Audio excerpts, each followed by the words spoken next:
Speaking and listening instruction is very fundamental in education. If we think about what we're trying to do as teachers and what we're trying to get our students to get out of their education, it all starts with speaking and listening. When we're in the front of the room and we're trying to introduce ideas, we expect our students to listen, not only to hear us, but to listen and understand the information we are presenting. We also expect our students to speak to us so that we can check for understanding. Without doing any of this, there's no way we could get to the assessments of understanding that provide the data where we can see student growth, which is what it's all about. I think the biggest part of speaking and listening instruction is incorporating ways to have our students feel confident in what they are doing. Oftentimes, I think it's so fearful for students to go out on a limb of speaking in a non dominant language that they just don't.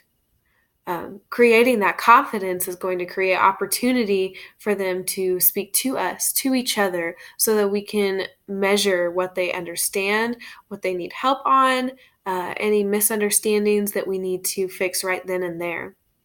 We also need to make sure that they have confidence in listening.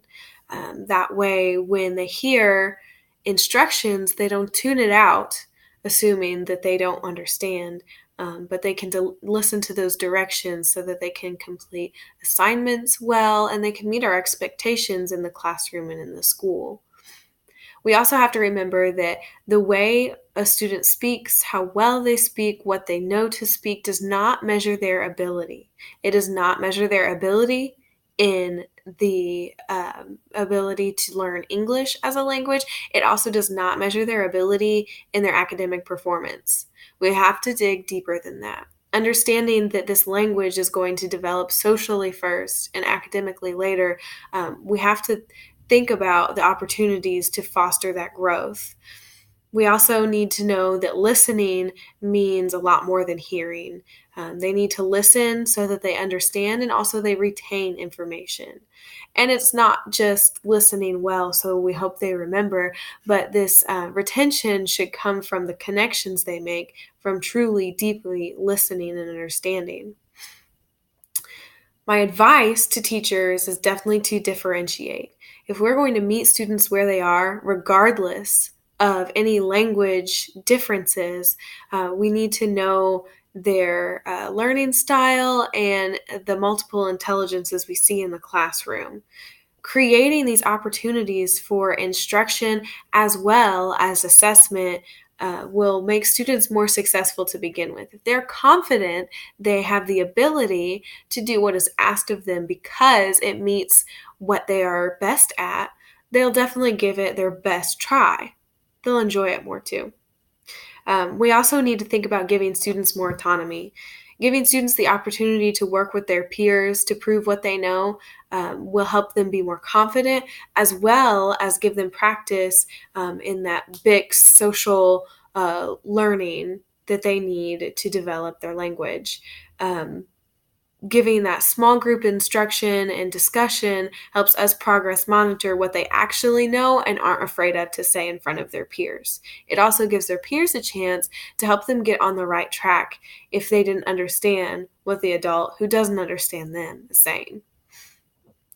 A couple big programs that I wanted to drop here in the video: Reader's Theater, Big Books, e-resources like audiobooks, the evidence-based practice, listen, read, discuss, and any use of technology are all important to remember. Let me break that down a little.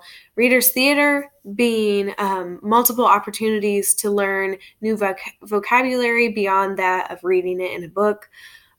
Big Books are sets that are designed to scaffold that learning.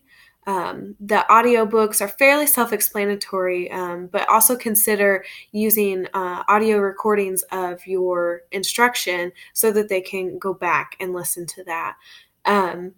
Listen, read, discuss is going back and forth between peers to read the same story twice so that you are both speaking the words as well as hearing it from another person. Following along to that really helps you in your discussion and just clarifying between peers of the same age. And the use of technology, especially through videos like this, helps students feel confident that they can have a script, that they can stop and re-record, that it's not all final and in front of everybody the first time they do it.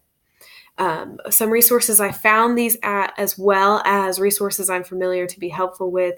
Benchmark Education has both instruction as well as items you can purchase for materials in your classroom.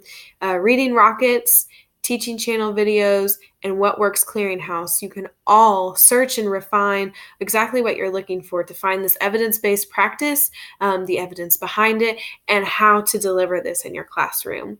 That way, this listening and speaking instruction can be spot on, so all of our students can become more successful.